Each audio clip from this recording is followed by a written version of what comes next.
Okay, so instead of Kindness 101, this week we are doing a special Patriotism 101. Our dad's doing a special assignment. Yeah, he's doing a special assignment, so the kids are going to take over. Yeah.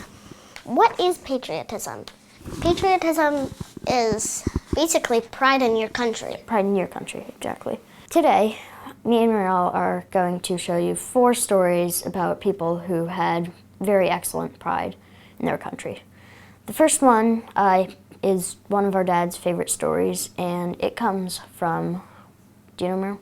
Washington State. Washington State, exactly. Let's take a look. Right when the sun calls it a day and starts setting on the Puget Sound, residents of this neighborhood in Tacoma, Washington say they start hearing music. Same time, same 24 notes. A lot of people say it's the most poignant melody they've ever heard. When you hear the first note, everything in our house comes to a complete halt. People stop and go out. And I kind of let it wash over me. Although the notes have been played before, from military funerals to Boy Scout campfires, rarely do you hear taps here. Coming from a back porch in a suburban neighborhood. I'm in another zone when I'm playing. I'm not aware of anything but the fact that I'm playing this, and I'm trying to play it as best as I can. Do a good job. Don Britton has been playing trumpet since he was a kid and was even in a band for a while. Okay. But he's never taken it as seriously as he does now. Every morning, this 78-year-old retired aerospace worker checks the paper to see when sunset is. And every afternoon, he practices for his nightly performance. He's been doing this for the past 2 years, partly to show his appreciation for our military. Support our guys that are over there fighting. Did you serve in the war? No, I had polio when I was a kid, so I couldn't serve. For him, that was one of the worst things about polio. Oh, I would have served in a heartbeat, you bet.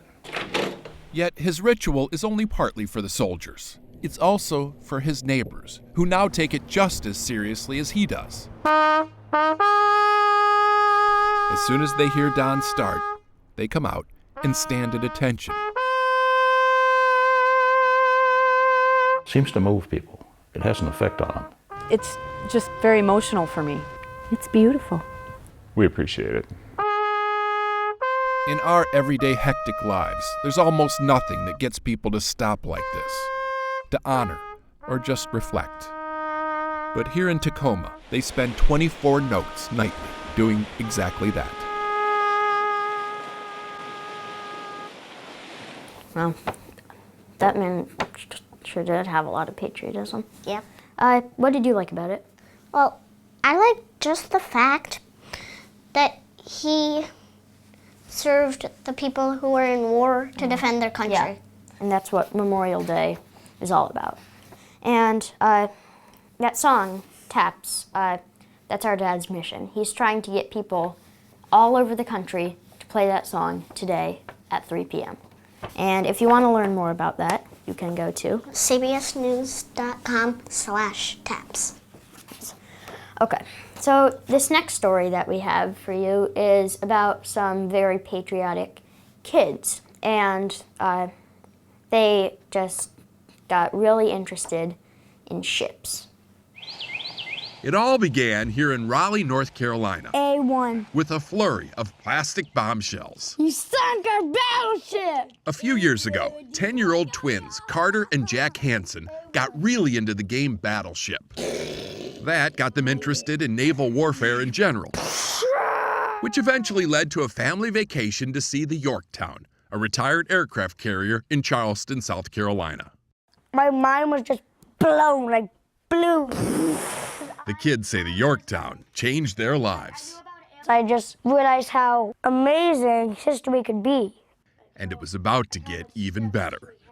On that same trip, the boys learned about a World War II vet named Robert Harding, who actually served on the Yorktown. They got his email address, started corresponding daily, and became really enamored, to the point where they now desperately want to meet him. We want to know what his voice actually sounds like. We want to touch him. We want to know him a lot more.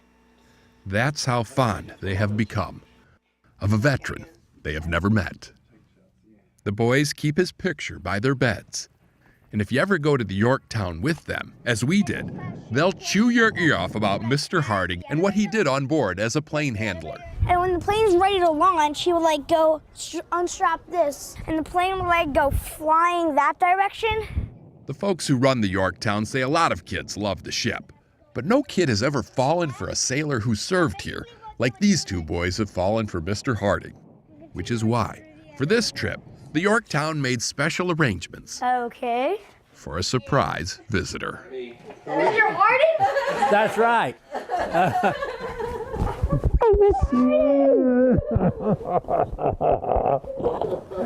Hugging an old salt never felt so sweet. Oh, you're a good boy. It was hard to tell who enjoyed it more or who needed it more. Japanese plane. Over the years, Mr. Harding says he'd kept most of his war stories to himself. You know, where they were firing, I guess I need somebody to talk to about it. It's surprising the way it worked out. Number 2 elevator would have been right about here. The kids, all 3 of them, spent the rest of the day exploring the ship and making memories.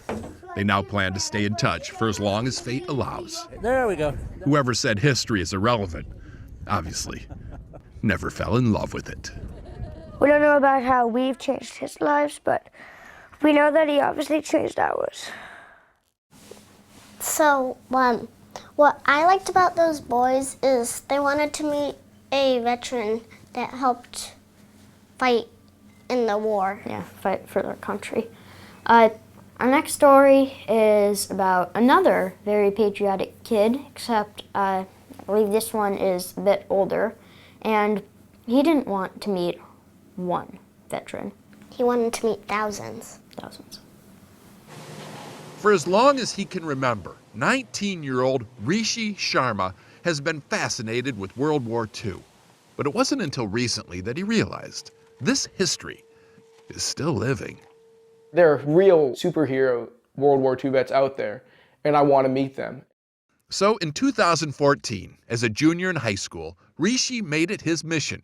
I ditched so many days of high school to go do an interview. You were skipping school to go interview vets? Yeah, I started riding my bike to the local senior home. I interviewed those guys. Then I started driving. Today, he tries to meet one a day. Every single day. Drives all over Southern California searching out every World War II combat vet he can find. I had a lot of missions. Like Marine Tank Commander Ernie Isley. They were going to make a big camp there, attack us at night. Rishi talks to these guys for hours. Wow. Then gives the recordings to the families. Thank you so much. So far, he has interviewed more than 210 combat vets. A remarkable total, but a monumental failure as far as he's concerned. Rishi says we're losing about 400 World War II vets a day. He can't talk to them fast enough. It's amazing how much history and knowledge is encased in each one of these individuals, and how much is lost when one of them dies without sharing their story. The fact is, I wake up every day to obituaries, guys who I wanted to interview, and I have to find out that, they died. At this point, I should tell you, Rishi doesn't come from a military family. His parents immigrated here from India. And yet, he cares more about our greatest generation than any teenager I have ever met. My name is Rishi Sharma. In addition to his daily interview, he calls at least 5 World War II vets a day, just to thank them for their service and sacrifice. It means a great deal to me that you were willing to endure all of that so that I could be here today. Well, thank you very much. Thank you. Thanking veterans and preserving their legacies is so important to Rishi. He's now delaying college, starting a GoFundMe, and expanding his mission across the country. This is a map of all the places that I'm planning to go to. This is a multi-year trip, right? Oh yeah, I'm gonna be on the road for years. Yeah, well I thank you so much for your time. Nice to know. As long as there are World War II veterans willing to talk, there will be at least one young man willing to listen. You mean a lot to me.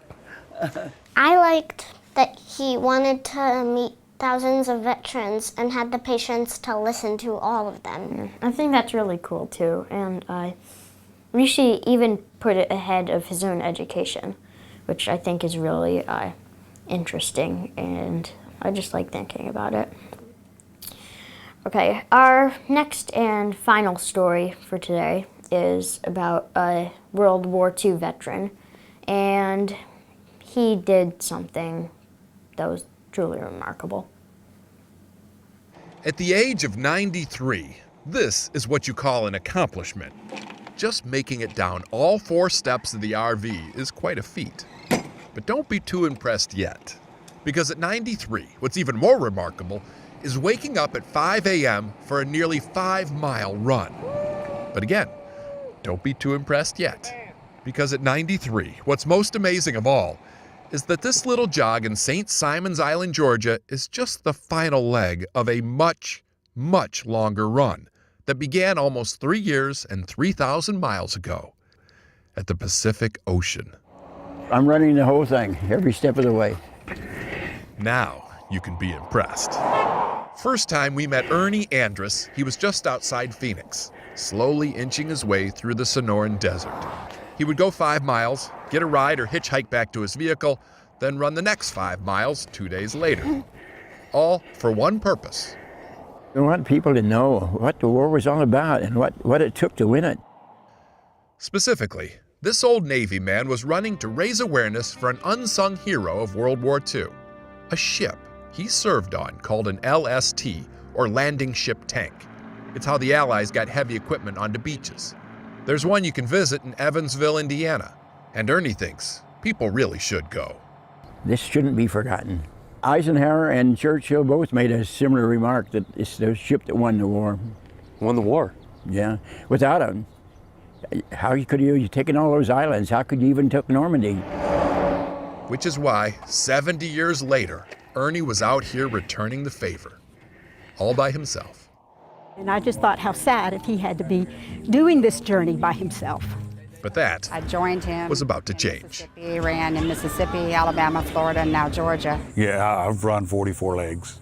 He had quite a following the second time we saw him in Waco, Texas. But that was nothing compared to what we found last weekend in St. Simons, where hundreds of people from across the country joined Ernie's army. God bless you, sir. Thank you so much. The American people are the most loving and generous people in the world. 3 years ago, most people thought there was no way a man in his 90s could make it across the country. You got this, you got this. But here he was, on the soft sand of the Atlantic. And as this old sailor stormed the beach one last time, to fervent chants and flying colors, he showed us all that the greatest generation is no less great today. So, we have a little update for that story. He's going all the way back to California, where he started. And as of now, I think he's in Louisiana. So, he's gonna do it. And again, our dad is out working on a special assignment. And if you want to know more about that, go to cbsnews.com/taps. And don't miss our next Kindness 101, which will be about compassion. And I would like to close with a small song for all the people that served for the military in our family.